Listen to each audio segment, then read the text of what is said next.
The tragedies that happen on Mountain Cerro Torre during mountain climbing. A mountain so vile and unforgiving rises in the center of the Andes, where the heavens and the earth meet, and has been given the frightening moniker that sends shivers down the spines of even the bravest of hearts. The mountain is said to breathe, acting as a hostile living thing that holds its secrets tightly in its icy grasp. Only a handful of climbers who made the treacherous ascent of Cerro Torre have survived to share their terrifying stories. Legends are both forged and crushed on this desolate mountaintop. The tragedies that have transpired here have transformed into a sorrowful melody that fills the hearts of those who dare to venture outside. In this video, you'll get to know how Cerro engulfed numerous climbers ruthlessly. A group of Italian climbers made the first known ascent of Cerro Torre in 1959. Many individuals have attempted to reach the summit ever since then, but the first ascent wasn't completed until 1974. The difficulties presented by the mountain range include the erratic ice forms, the steep rock walls, and severe weather. In 1962, an avalanche that was triggered by a sudden storm prevented the well-known Austrian mountaineer Toni Egger and two other climbers from acclimatizing to Cerro Torre. All three climbers died despite efforts to save the team, and Egger's body was never found. This unfortunate incident serves as a melancholy reminder of the avalanche hazard as well as the unpredictable nature of mountain weather. The six climbers that started out in 1970 to scale the summit included two Americans. After encountering a variety of difficulties, including severe weather and falling ice, the crew were stranded on the mountain. Even though a rescue squad spotted the climbers, one climber had already died and the others were badly hypothermic and frostbitten.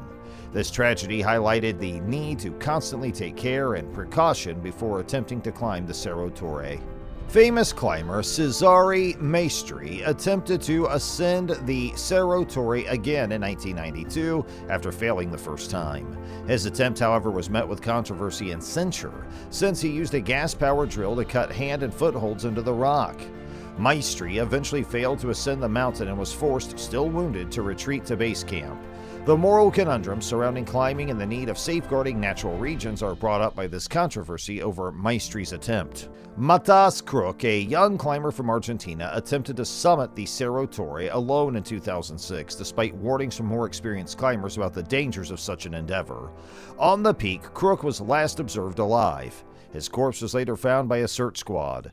This tragedy serves as a warning about the risks of attempting to climb the Cerro Torre without the necessary assistance and gear, as well as the need of listening to the advice of experienced climbers. Kennedy and Crook's ascent of the Cerro Torre was celebrated in the climbing world as a huge achievement, since they were able to successfully complete a route that had been previously regarded as unclimbable. However, the removal of bolts and fixed ropes put in place by prior climbers sparked debate in the climbing world, with some claiming that this violated the ethics and traditions of the sport. He was profoundly affected by the controversy surrounding Kennedy's climb to Cerro Torre in particular. He expressed regret over the decision to remove the bolts and ropes and acknowledged his error in a statement that was made public after the ascent. However, the emotional toll of the debate ultimately proved too much for him to bear, and in 2017 he sadly committed suicide. Following Kennedy's passing, several climbers staged memorial services and tributes to recognize his numerous exploits and the profound influence he had on the sport. But his departure also served as a stark reminder of the psychological toll that climbing can exact on people, particularly when there is controversy and criticism present. This was especially true in his case. The terrible events that have occurred on Cerro Torre over the course of its history serve as a timely reminder of the risks and challenges that are inherent to mountain climbing. Climbers who undertake the endeavor of attempting to ascend the mountain do so at their own risk, because it is usually ranked as one of the world's most difficult and hazardous mountains, no matter how much advancement in technology or safety precautions there has been throughout time. The tragedies also serve as a reminder for climbers to put safety and prudence ahead of all other considerations and to respect the values and traditions of the climbing community. Therefore, climbers have an obligation to think about both their physical safety and their own mental and emotional well-being. The emotional toll of mountain climbing may just be as devastating as the physical hazards, as was demonstrated by the passing of Kennedy. In 1970, when a party of climbers from Italy, Germany, and Austria attempted to summit Cerro Torre, one of the mountain's most tragic tragedies occurred. The terrible weather conditions they encountered while ascending led them to climb slowly and laboriously. Regrettably, Tony Egger, one of the climbers, passed away while attempting to complete a treacherous section of the route. Since he was never located, his loss stands as a tragic reminder of the dangers and hazards involved with mountaineering. There was yet another catastrophe on the mountain in 1992 when two Argentine climbers, Javier Eduardo Fasardi and Gabriel Jose Garza, made an ascent of Cerro Torre's southeast edge. They reached the summit without incident, but on the way down they faced a storm. Despite having talent and expertise, the two climbers were never located after getting lost in the snow. Crews searching for missing climbers explored the mountain for weeks without success. Their whereabouts are still a mystery. The tragedy on Cerro Torre has sparked a lot of debate regarding climbing's ethics and customs among the climbing community. Some climbers believe that removing bolts and fixed ropes from a route violates the sport's regulations and is insulting to those who came before. Others contend that utilizing this equipment can lessen the challenge and satisfaction of the climb, and that doing without it will preserve the climb's authenticity and purity.